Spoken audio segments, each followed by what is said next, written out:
Good morning, afternoon, evening, friends and family, loved ones. This is your friend Kelly, and I placed an order with White Mountain Knives last week. And UPS, yeah, UPS, not USPS, but UPS had issues. I actually ordered 3 items.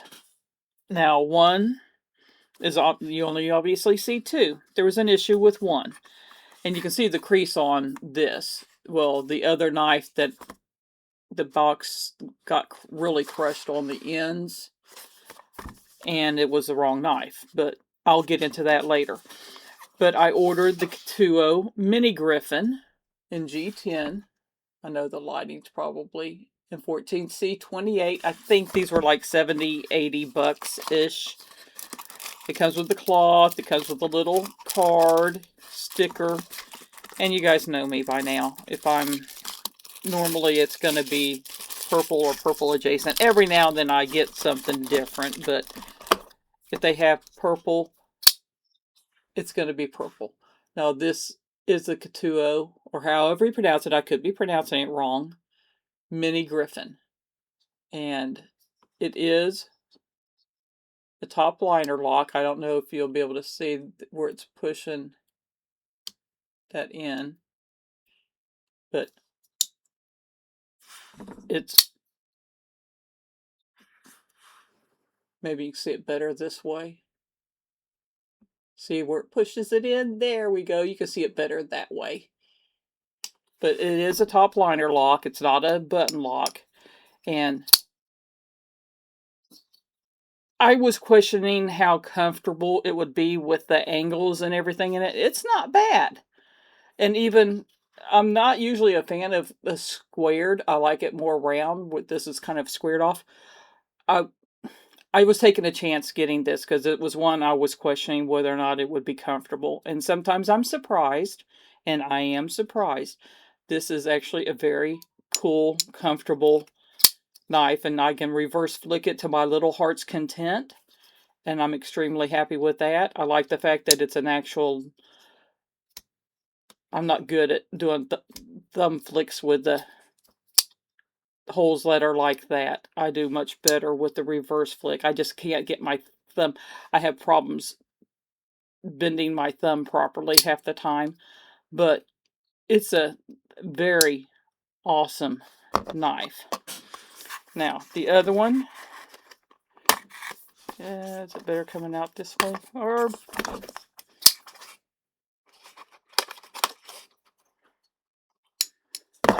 some of these boxes are more of a pain than they're worth. And some of these little cheap boxes I just want to pitch, but when they actually have the label of what they are, I'd hate pitching them. But it's the Remette Rhino. And this one is for Brian, because he's been on, which it comes with a cloth, the little zippered pouch.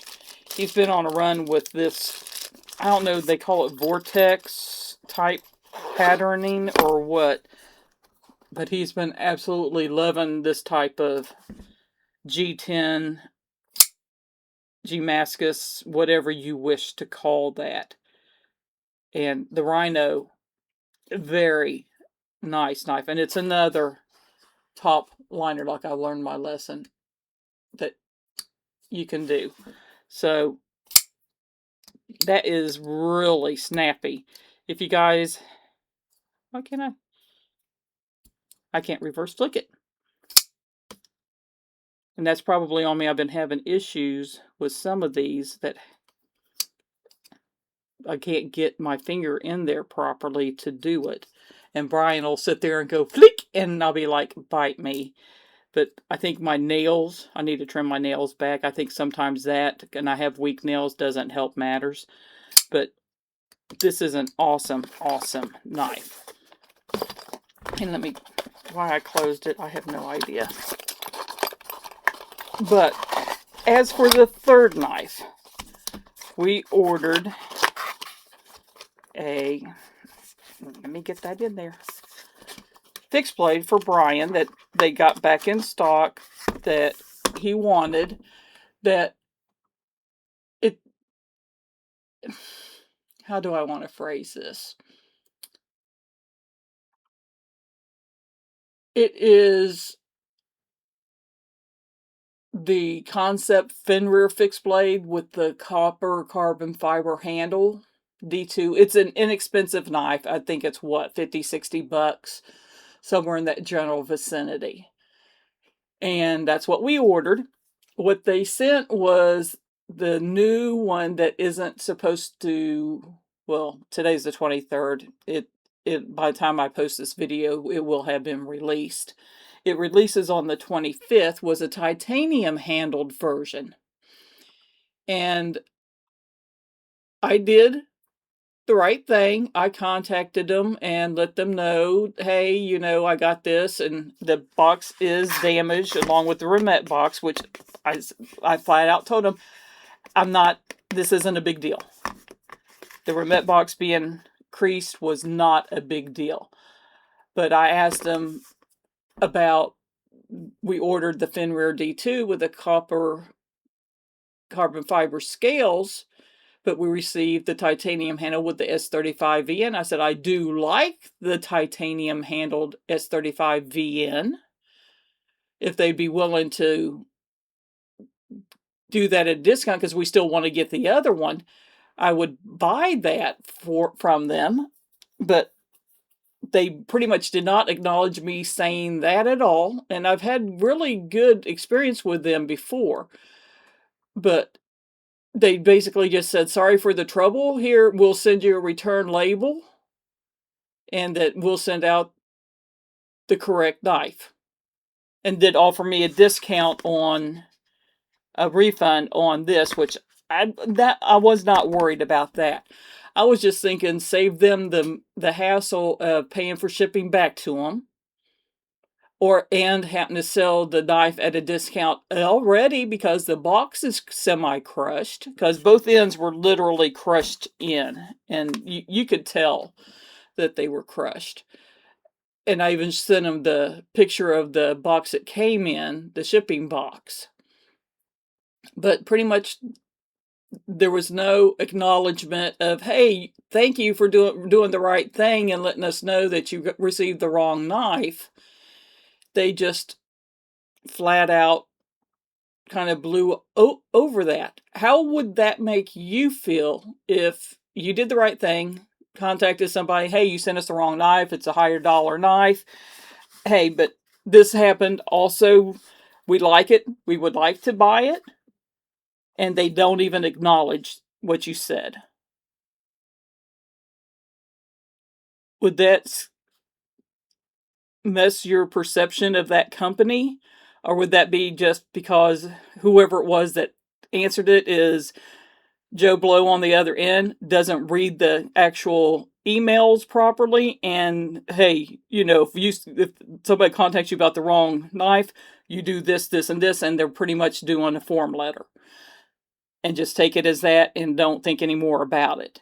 But what is your opinion? And then they just shipped it out regular mail, not even priority or anything like that, just regular post office, USPS this time, and that's it. I mean,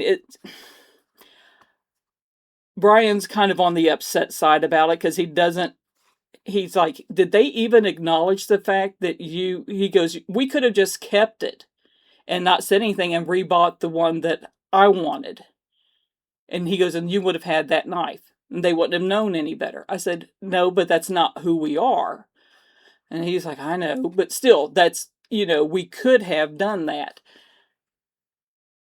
What would you have done, number one, in this situation? Number two, how would you feel regarding a company doing that and not even acknowledging the fact that you sit there and did the right thing by contacting them? Hey, you sent us the wrong knife. You sent us a higher dollar knife. I don't know. It's one of those things that's one of those conundrums. What would you do? Would you do like I did? But after that fact and seeing what kind of response you got back from the company, how would you feel about the non-acknowledgement, I guess, would be the case of them not even acknowledging it? Not even saying, thank you for contacting us that we screwed up and doing this properly. Nothing like that.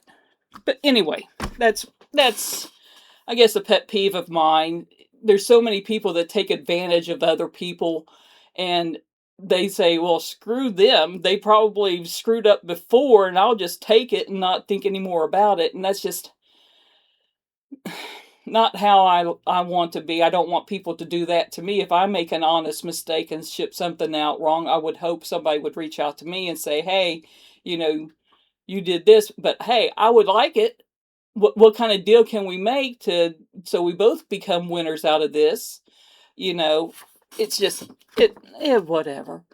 Anyway, you guys have a wonderful day. Many hugs, many kisses, much love. Your friend Kelly. Bye bye.